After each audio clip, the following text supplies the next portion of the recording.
وقفت حروفي عند باب نشيدي والشوق يركض في مجال وريدي والريشة الخضراء. اس کے بعد جو ہمارا سبق ہے وہ ہے توحید. توحید کے متعلق جاننے کی کوشش کریں گے کہ توحید کا کیا معنی ہے اور توحید ہمارے لیے کتنا ضروری ہے. توحید کا کیا معنی ہے؟ توحید کا معنی ہے ایک ماننا، ایک جاننا اور کہنا. یعنی اللہ کو ایک ماننا یہ توحید ہے، اللہ کو ایک جاننا یہ بھی توحید ہے. اور یہ ہم کس سے کہیں گے؟ زبان سے بھی کہنا ہے اللہ ایک ہے، اس کو ہم کہیں گے توحید. توحید باری تعالیٰ کا کیا معنی ہے جو اکثر ہم کہتے ہیں؟ توحید باری تعالیٰ اللہ کی جو ذات ہے، اللہ کے جو اسماء و صفات ہے اس میں اللہ تعالیٰ کو ایک جاننا. یعنی اللہ کی جو ذات ہے کسی اور مخلوق کو ویسی ذات نہیں سمجھنا. اللہ کی جو صفتیں ہے، اسماء و صفات جو ہے اس میں کسی کو اللہ جیسا نہ دیکھنا. یعنی وہ صفتیں کسی مخلوق کو نہیں دینا. ذات میں بھی ایک ماننا اور صفت میں بھی ایک ماننا. توحید کی کتنی قسمیں ہیں؟ جو توحید ہے جس کے ہم زیادہ باتیں کرتے ہیں، جس کے متعلق ہم زیادہ بولتے ہیں کہ توحید توحید توحید، اس کی کتنی قسمیں ہیں؟ توحید کی 3 بڑی قسمیں ہیں. توحید الوہیت، توحید ربوبیت، توحید اسماء و صفات. توحید الوہیت کا کیا معنی ہے؟ توحید الوہیت جو ہے کیا معنی ہے اس کا؟ توحید الوہیت یہ ہے کہ ہر قسم کی عبادت صرف کس کے لیے؟ اللہ تعالیٰ کے لیے. اللہ کے علاوہ کسی اور کی عبادت نہیں کرنی ہے. یعنی ہر چیز کا انکار کرنا ہے. لا الہ الا اللہ، الوہیت. لا الہ الا اللہ، اللہ کے سوا کوئی معبود نہیں ہے. جو بھی اس کے علاوہ چیزیں ہیں، کوئی بھی چیز ہو اس کی نفی کرنا، انکار کرنا، کیونکہ صرف اللہ ہے اور کوئی نہیں ہے. پھر کوئی بھی چیز ہو، پھر ملائکہ ہو، انبیاء علیہ السلام ہو، کیونکہ انبیاء علیہ السلام کی ہم عبادت نہیں کرتے ہیں. پیغمبر علیہ السلام ان کی ہم عبادت نہیں کرتے. پھر فرشتے جو ہے ہم ان کی عبادت نہیں کرتے ہیں. لہذا عبادت کس کے لیے؟ صرف اللہ تعالیٰ کے. یہ ہے الوہیت. توحید ربوبیت کا کیا معنی ہے؟ اس کا معنی یہ ہے کہ اللہ ہی زمین و آسمان کا خالق ہے. یعنی جو دنیا اللہ تعالیٰ نے بنائی ہے، آسمان جو ہے اس کا پیدا کرنے والا کون ہے؟ اللہ تعالیٰ. اللہ تعالیٰ ہی مالک ہے، وہی روزی دیتا ہے، وہی سب کا غذا، جو بھی چیزیں ہیں اللہ تعالیٰ ہی اس کا دینے والا ہے. رزق ہو، جو بھی چیزیں ہیں کس کے ذمہ ہے؟ اللہ تعالیٰ کے ذمہ. آسمان سے بارش برسنا یہ بھی کس کے حکم سے؟ اللہ کے حکم سے. زمینوں میں فصلیں اگتی ہے، پیداوار ہوتی ہے، کس کے حکم سے؟ اللہ تعالیٰ کے حکم سے. اور جو دنیا میں بادشاہت ہے، کس کی بادشاہت ہے؟ اللہ تعالیٰ کی. اللہ کے علاوہ کسی کی بادشاہت اس دنیا میں ممکن نہیں، نہ ہو سکتی. اور اللہ کے ساتھ شرک کرنا، اللہ کے ساتھ شرک کرنا یہ سب سے بڑا گناہ ہے، اور اس میں بچنا ہے.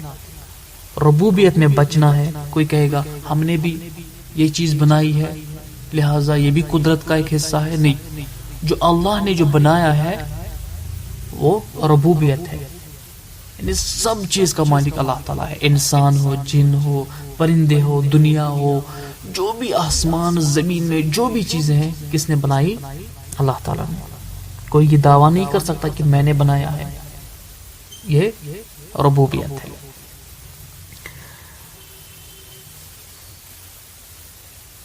توحید کی تیسری قسم کیا ہے؟ توحید کی تیسری قسم توحید اسماء و صفات ہے.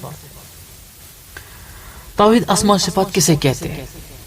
توحید اسماء و صفات کسے کہتے ہیں؟ یعنی توحید اسماء و صفات یہ ہے کہ اللہ کی جو صفت ہے اور اللہ کی جو اسماء حسنہ ہے اور اللہ تعالیٰ عرش پر ہے، اس پر ہمیں ایمان ہونا چاہیے.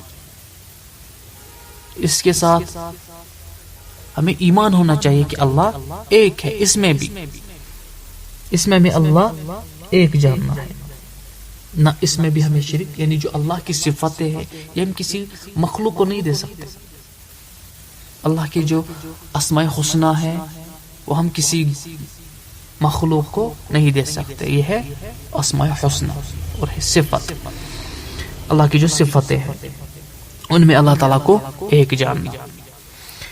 اب مسئلہ ہے کہ جو مشرکین مکہ تھے وہ کس توحید کو مانتے تھے؟ کیا وہ مانتے تھے کسی چیز کو؟ کیونکہ وہ بھی جب ہم دیکھتے ہیں سیرت کی کتابوں میں وہ بھی طواف کرتے تھے خانہ کعبہ کے.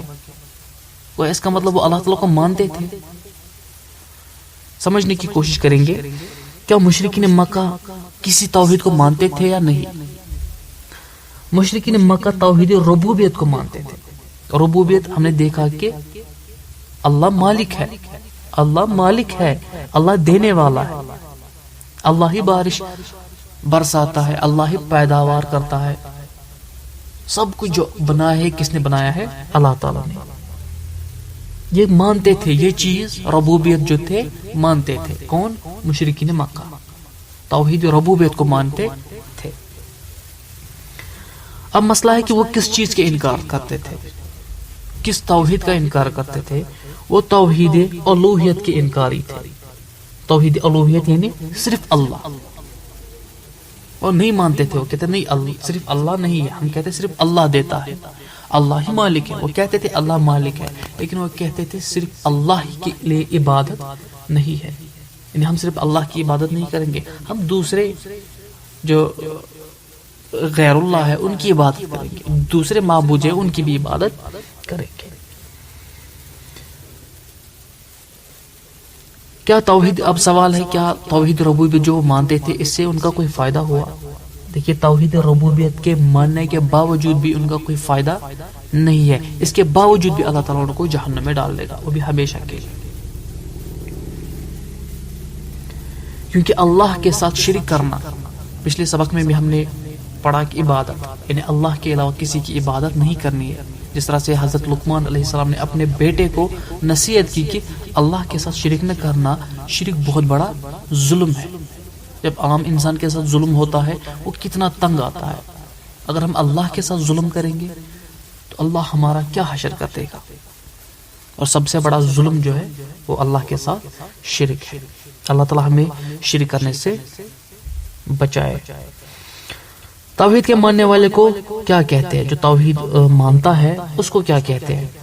توحید کے ماننے والے کو موحد کہتے ہیں. جو توحید مانتا ہے اس کو ہم موحد کہتے ہیں، یعنی اللہ کو ایک ماننے والا موحد.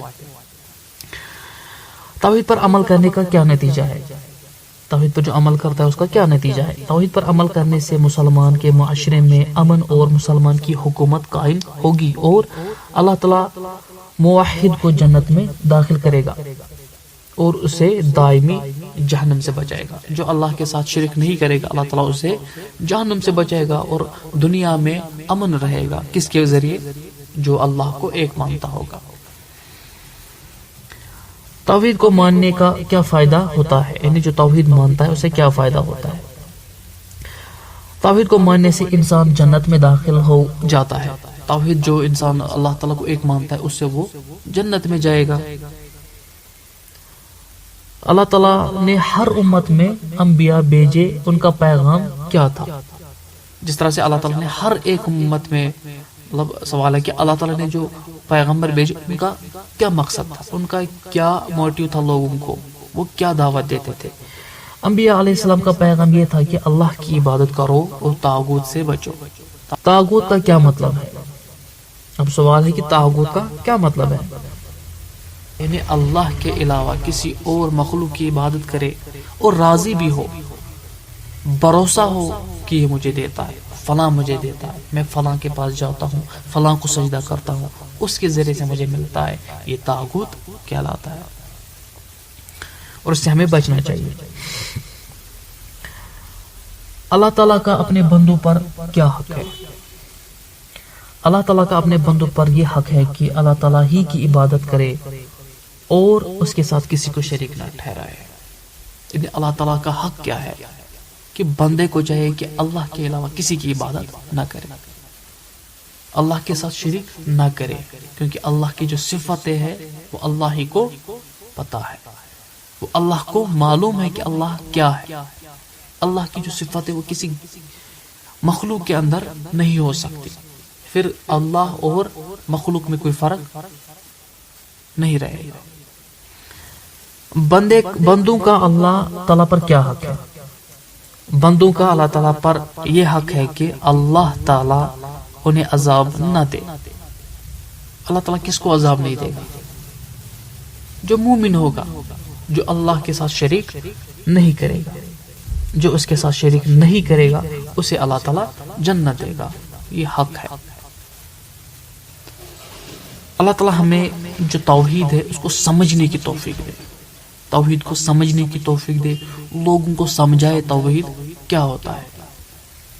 توحید مسلمان کے لیے بہت ضروری ہے.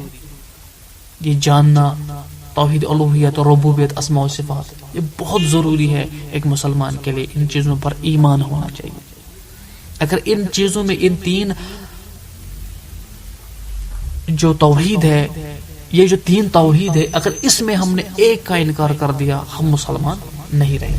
جس طرح سے مشرکین مکہ وہ تینوں میں سے ایک توحید کو مانتے تھے لیکن اس کے باوجود بھی ان کا کوئی فائدہ نہیں ہوا. اللہ تعالیٰ سے دعا ہے کہ اللہ ہمیں توحید کو سمجھنے کی توفیق دے.